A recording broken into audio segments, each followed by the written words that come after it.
Halo teman-teman, ketemu lagi bersama saya Henry Juju di channel saya yang akan membagikan sharing informasi untuk pengalaman pribadi.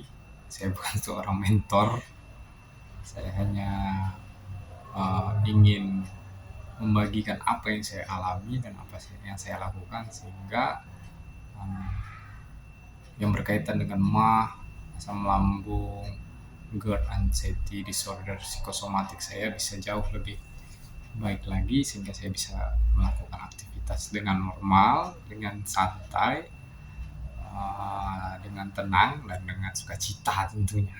Itu teman-teman ya. Seperti yang saya jelaskan pada video saya yang sebelumnya, sejarah saya terkena gangguan dari asam lambung, GERD anxiety disorder psikosomatis tadi. Pada kali ini saya akan menjelaskan pentingnya 3P, menjaga 3P kita dalam proses kesembuhan dari sensasi-sensasi yang kita alami.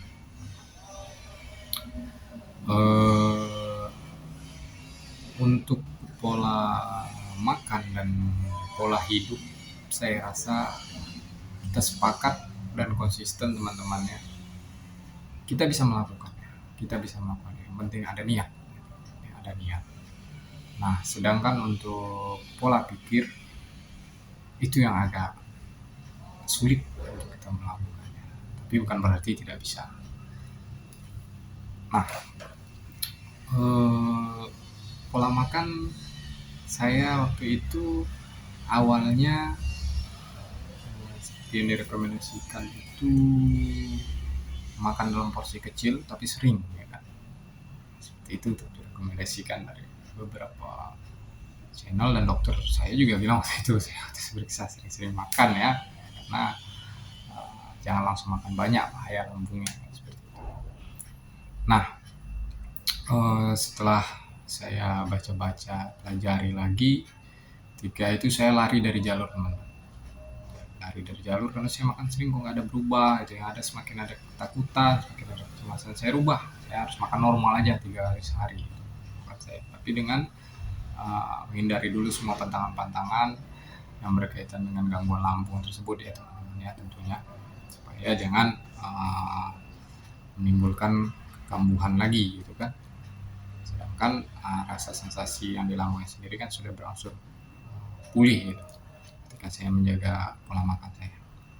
Nah, waktu itu kalau nggak salah saya sekitaran 1 bulan full saya menjaga pola makan. Saya jaga benar-benar pola makan. Puji Tuhannya ya itu ada perubahan baik sekali. Saya waktu itu menjaga pola hidup ya. Pola hidup saya pagi itu saya bangun untuk berjemur minimal 15 menit, karena dengan berjemur itu ada kita lagi mengkonsumsi vitamin D ya teman-teman ya, tentunya itu sangat baik itu untuk tubuh badan kita.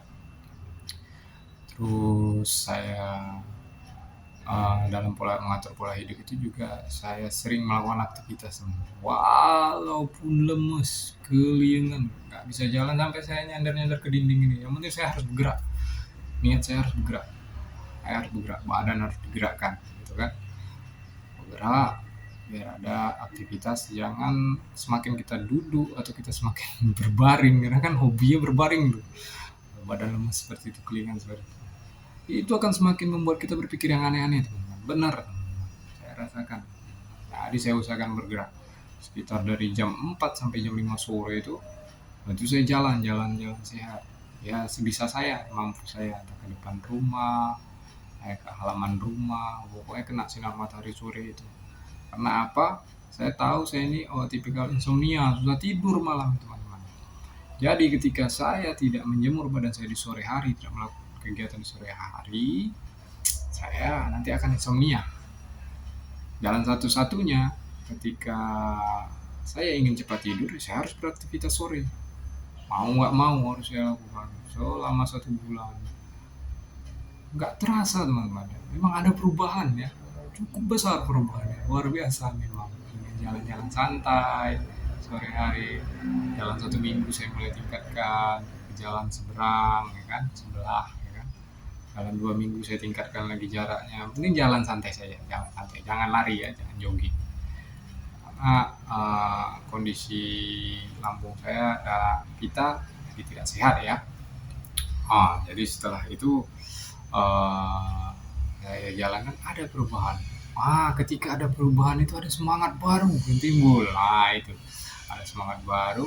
Saya berpikir, wah ini baik ini untuk kedepannya, kan? Mulai. Ini nih paling terakhir ini pola pikir ini yang sangat sulit. Setelah saya cari-cari data, kenapa sih kita bisa menjadi cemas ini? Ya salah satunya ya yang saya tangkap itu, yang saya pahami itu, kita ini ternyata sering merasa marah, nggak terima, kecewa dengan masa lalu, takut akan sakit yang parah, hal-hal yang negatif itu terkumpul di pikiran kita, teman-teman. Terkumpul dengan scroll di sosmed juga dengan hal-hal yang negatif itu berbahaya ternyata, teman-teman. Jadi setelah saya pahami, alam bawah sadar ini secara tidak langsung dia merekam hal negatif tadi tanpa kita sadari gitu loh. Itu yang membuat kecemasan kita itu timbul, terus pikiran-pikiran negatif itu ada, terus kusut di pikiran kita sehingga muncullah sensasi-sensasi itu. Saya mulai mengurangi, saya mulai kurangi, saya cuma melihat konten-konten atau sosmed yang berbau positif saja, yang lucu-lucu gitu kan. Puji Tuhan yang luar biasa, teman-teman, luar biasa, memberikan efek yang baik gitu. Memberikan efek yang sangat baik proses penyembuhan saya. Setelah itu saya baru paham ternyata pikiran itu 70% pengaruhnya terhadap perkembangan kesembuhan kita dibanding pola makan dan pola hidup. Memang itu penting, cuman mereka hanya 30%, sedangkan pola pikir adalah 70%. Jadi itu kata kuncinya, teman-teman. Kalau mau sembuh, kita harus konsisten menjaga pola pikir kita dengan pola pikir yang positif. Begitu dia, teman-teman. Setelah ada mulai perkembangan itu, saya mulai semangat. Aktivitas tetap saya jalankan. Ini masih nganggur nih, teman, ya. Posisinya masih nganggur. Ya, sampai sekarang juga saya belum dapat kerja. Kerja Tuhan lain, tapi saya udah ikhlas, ya, santai saja gitu kan. Tetap berusaha, ya kan. Usaha yang lain yang bisa menghasilkan lah, kan, seperti itu. Jadi teman-teman ya, saya waktu itu udah merasa agak luar biasa, Tuhan ini baik, saya pikirkan begitu kan. Ya itulah sifat alami manusia waktu itu. Tapi rutinitas tetap saya jalankan, pola makan, pola hidup, pola pikir tetap saya jaga. Yang awalnya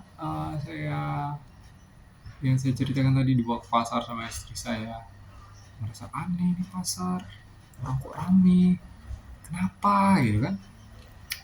Jadi saya mulai semangat, keluarga sering datang main ke rumah, saya senang gitu kan, temenin ngobrol dan segala macam, ya kan. Siap itu bawa motor, teman-teman. Ini nih mujizatnya itu, yang awalnya saya takut jalan aja harus nyender-nyender dinding. Itu bawa motor, bonceng istri sama anak saya, jarak 70 kilo, Pekanbaru, Kabupaten Kampar, daerah Tapung. Saya bisa, teman-teman, benar.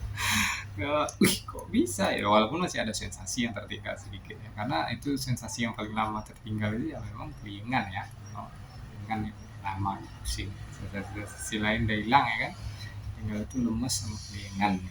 Cuman kadarnya semakin hari semakin berkurang gitu kan.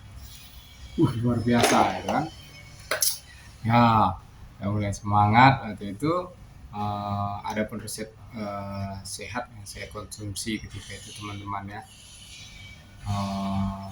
Saya mengkonsumsi resep jahe pandan dikasih madu, teman-teman ya.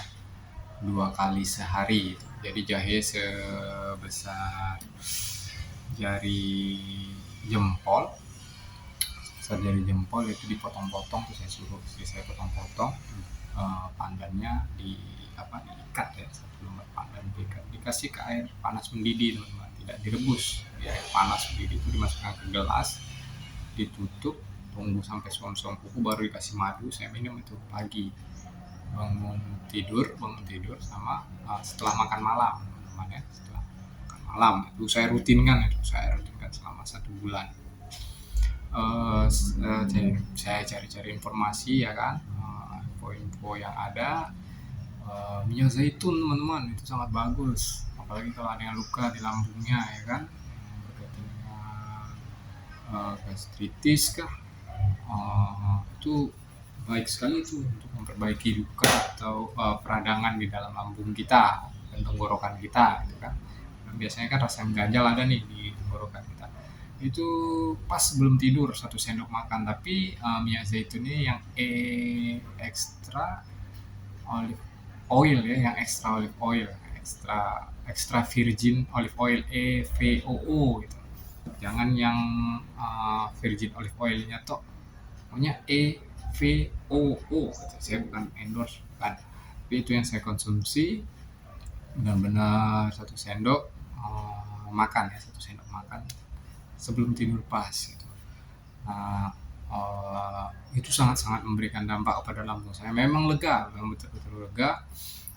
Nyeri ulu hatinya bisa dibilang di angka tinggal 1% teman-teman ya. Ketika saya rutinkan itu ya kan, saya rutinkan. Nah, setelah saya rutinkan itu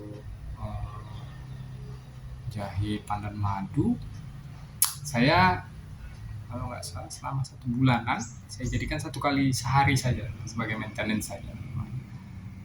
Gitu. 1 bulan memberikan efek teman-teman, benar. Jalan sore saya jalankan ya kan, subuh pagi saya jalankan,